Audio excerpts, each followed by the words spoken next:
올해 이제 유망하게 보는 섹터는 저는 일단 기본적으로 계속 좋게는 보는데 좀 약간의 이제 다크호스로는 쪽도 좀 좋게 보는 게 큰 사이클이 한번 온다고 생각하는 이유가 뭐냐면요. 이 시장은 점점 커질 수밖에 없다.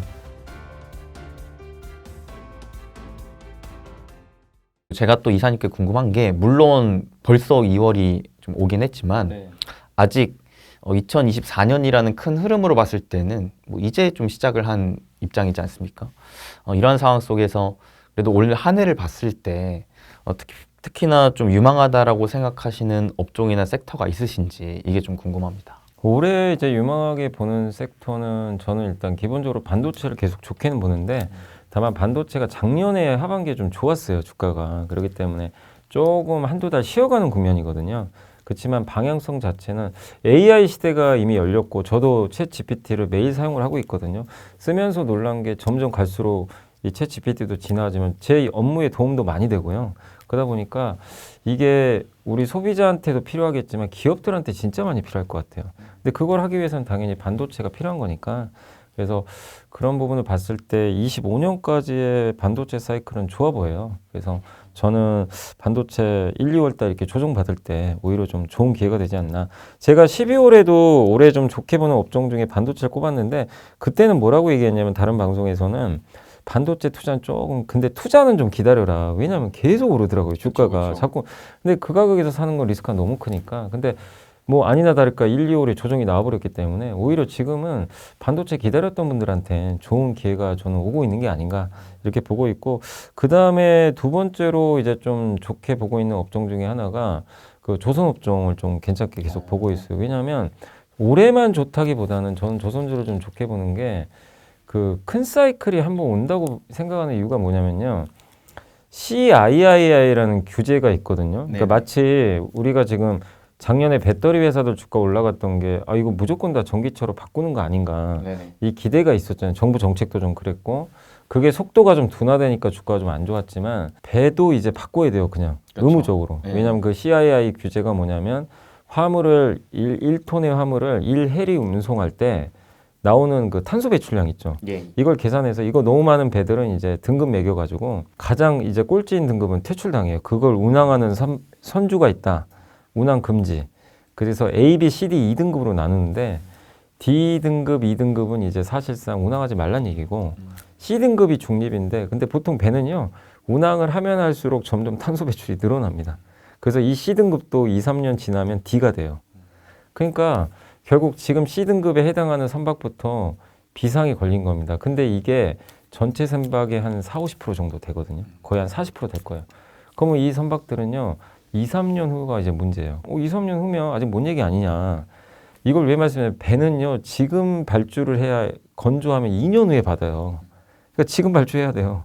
만약에 교체할 거면 지금 바로 발주를 넣어줘야 됩니다. 근데 지금 우리나라 이 조선사들이 이 도크가 꽉 차 있어요. 배 만드는 데가. 지금 아마 발주 들어가면 그 27년도에 나올 거예요. 아마 배들이 대부분.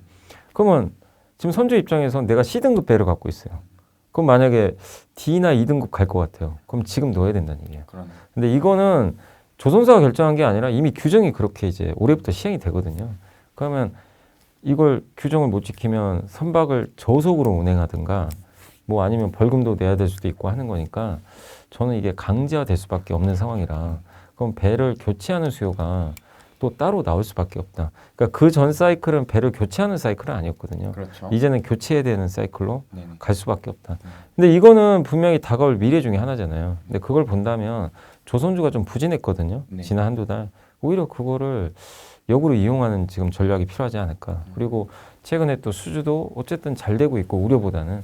그래서 그걸 본다면 조선주도 이미 확정된 미래라서 저는 괜찮게 보고 있고 세 번째가 저는 올해 이제 좋게 보는 것 중에 하나가 저는 이제 헬스케어 쪽 좋게 보고 있거든요. 왜냐하면 작년에 비만 치료제가 시장을 이끌었는데 이 비만 치료제가 일회성 이슈로 끝날 것 같지는 않고요. 그래서 작년에 위고비라든가 뭐 이런 이제 일라이 릴리라든가 노보노디스크라는 회사가 엄청나게 좋았지만 우리나라에서도 한미약품 같은 기업들이 아마 26년 목표로 지금 개발을 하고 있어요. 임상 3상 들어간 걸로 알려져 있는데 비만 치료제 시장은 점점 커질 거고 그 다음에 인류가 정복 못하는 병 중에 하나가 당뇨병이 있잖아요. 네. 당뇨병은 마땅한 치료제가 없거든요, 사실. 이 치료제 중에 하나인 거죠. 근데 그런 시장이 점점 왜냐하면 고령화 시대로 점점 접어들 수밖에 없잖아요. 우리 인류는 나이는 점점 드는데 신생아 수는 점점 줄어들고 그래서 어쨌든 이제 노인 인구가 많아지는데 그러면 나이가 들면서 이렇게 만성적으로 나오는 그런 질환들이 늘어날 수밖에 없어요. 이 시장은 점점 커질 수밖에 없다. 그래서 그걸 담당하는 업체들은 결국 제약바이오 회사들이니까 지난 2년 동안 너무나 이쪽 업종들이 안 좋았거든요. 한국의 바이오는 되게 또 실망도 많이 했고, 예. 근데 올해는 금리도 낮아지죠.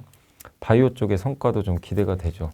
예. 그래서 그런 이제 모멘텀들이 저는 있다고 좀 생각을 하고 있기 때문에 헬스케어가 제약바이오만 있는 게 아니라 의료기기도 있고요. 예. 의료 AI 쪽도 있을 거고 되게 분야 많아요. 좋은 올해 모멘텀 나오지 않을까. 그리고 올해 실적 전망도 이쪽이 괜찮습니다. 이쪽까지가 저는 큰 틀에서 이 세 개 업종이 좋아 보이고 좀 약간의 이제 다크호스로는 좀 우주항공 쪽도 좀 좋게 보는 게 왜냐면 정부가 이제 우주항공청 설립을 하잖아요 올해. 그렇죠. 그래서 그쪽과 관련된 기업들의 주가도 올해 모멘텀이 좀 살아 있으니까 괜찮지 않을까. 다만 좀 아쉬운 건 바이오랑 우주항공 쪽은 저 PBR과는 상관이 없어요. 오히려 적이에요. 저 PBR은 아니고 그렇죠. 고 PBR이죠. 네. 그러니까 지금 시장은 잘 안 맞아요. 그래서 2월에 힘들 것 같아요, 되게 이쪽에. 그래서 기회가 아닌가.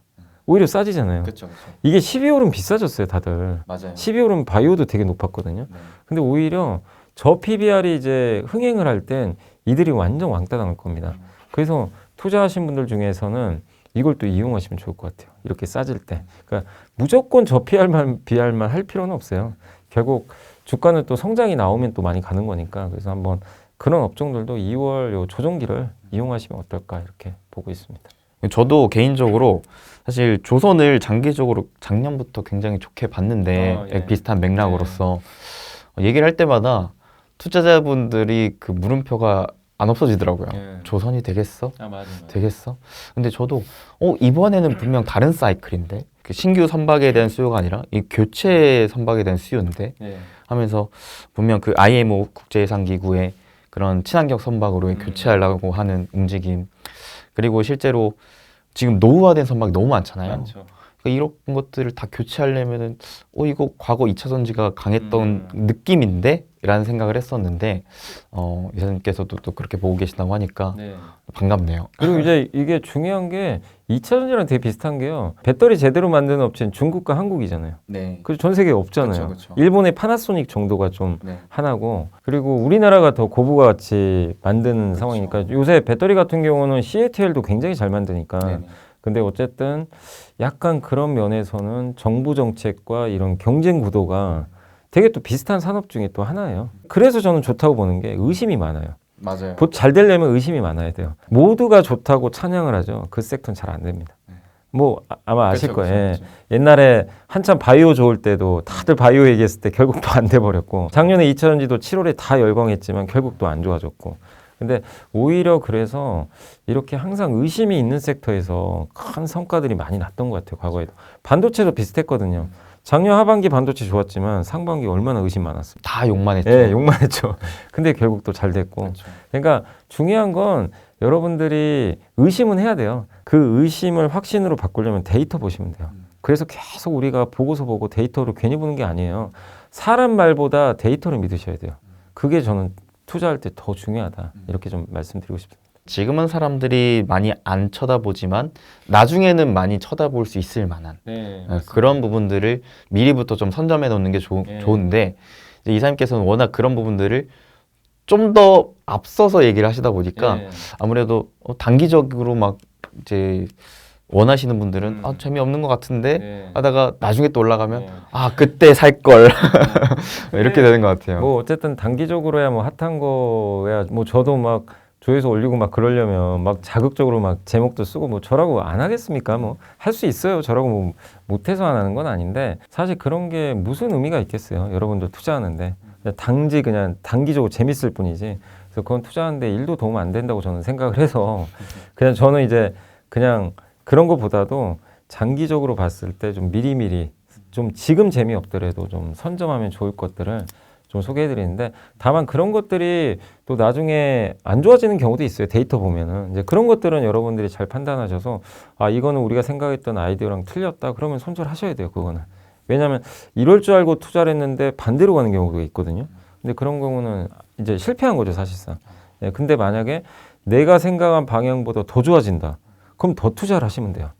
그래서 이런 아이디어가 생겼을 때 한 번에 집중 투자하시면 안 되고 꾸준히 이제 모아가시는 거예요. 계속 데이터를 보시면. 그러다가 진짜 이건 진짜네? 그럼 이제 그때 더 투자를 하시는 거죠. 개인적으로는 올 한해 이 헬스케어 쪽도 저는 개인적으로 되게 좋게 봤거든요. 좋게 봤던 이유 중에 하나가 또 뭐 금리 인하기가 오는 것도 있겠지만 이번에 JP모건 헬스케어 컨퍼런스를 봤더니 좀 특이한 현상이 있더라고요.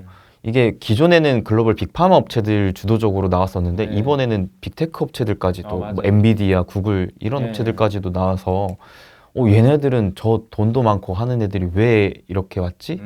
보니까 AI를 어떻게 해서든 좀 접목시키려고 하는구나. 그러면 여기에서는 또 완전 새로운 기회가 나올 수도 있을 것 같은데 라는 생각이 개인적으로 들었거든요. 맞아요. 그러니까 그 좋은 얘기 해주신 게 저도 JP모건 헬스케어 컨퍼런스 보고 우리나라의 기업 얘기는 별로 없었지만 제일 인상 깊었던 거는 아무튼 엔비디아였어요. 그러니까 뭔가 이상하잖아요. CES에 가서 연설할 회사가 왜 저기 바이오 행사가 있나 그러니까요. 처음에 그래서 좀 놀랐는데 봤더니 결국 제약 바이오의 신약 만들 때도 엔비디아 제품이 필요한 거예요. 결론은. 왜냐하면 이게 신약 후보 물질을 발굴을 해야 되죠. 신약 개발할 때 제일 중요한 게 먼저 어떤 물질을 발견해야 되거든요. 근데 물질을 발견하는데 한 5년 이상이 걸린대요, 보통. 너무 많으니까. 근데 그거를 이 선택 주기를 2년에서 1년으로 단축시켜 버리는 거예요. 이 AI가. 근데 그 기술을 이제 어떻게 보면 그 신약 개발 회사들이 갖고 있다기보다는 엔비디아 같은 회사 도와주는 거죠. 소프트웨어 만들어주고. 근데 그걸 할 수 있는 데이터나 그 GPU 이제 그래픽 카드 이제 그런 반도체를 엔비디아가 전 세계 제일 잘 만드니까 그거를 프로그램 만들어서 우리 제약바이오 회사들한테 공급을 해드리겠습니다. 그렇게 해서 이번에 이제 발표를 했던 걸로 제가 기억이 나는데 그걸 하게 되면 제약회사 너무 좋죠. 왜냐하면 비용이 줄어요. 신약 개발할 때 비용 그쵸. 자체가. 그리고 기간도 줄어들잖아요. 맞아요. 예. 그리고 앞으로 임상도 많이 해야 되는데 임상할 때마다 AI가 이제 끼어들 겁니다. 끼어들어서 데이터 분석해주고 그럼 거기서도 시장이 또 커질 거고. 그러니까 AI가 우리가 그냥 여러분들이 뭐 검색하고 여기서 끝날 문제가 진짜 아니고요. 기업들한테 정말 많이 필요할 수밖에 없고 그 중에 하나가 이제 제약 시장에도 정말 큰 어떤 영향을 줄 수 있다는 게 이번 저도 JP모건 헬스케어 컨퍼런스에서 그걸 좀 많이 느꼈습니다. 그래서 제약회사도 좋고 당연히 AI 회사도 좋을 수밖에 없고 그럼 또 기승전 또 반도체예요. 사실 어떻게 보면 반도체가 있어야 되는 거니까. 그쵸. 그래서 다 AI랑 모든 게 지금 연결되는 그런 시대로 확실히 좀 접목되는 것도 올해 또 우리가 주목해야 되는 가장 큰 이슈 중에 하나가 아닌가 이렇게 판단하고 있습니다. 정말 올해부터 본격적으로 AI가 세상을 바꾸는 시대가 도래한 것 같아요. 작년까지는 AI를 하기 위해서 필요한 것들이 부각을 받았다면 올해부터는 누가 AI를 더 잘 써서 맞아요. 돈을 더 많이 버는가 이런 포인트가 더 중요하지도 않을까 생각이 듭니다.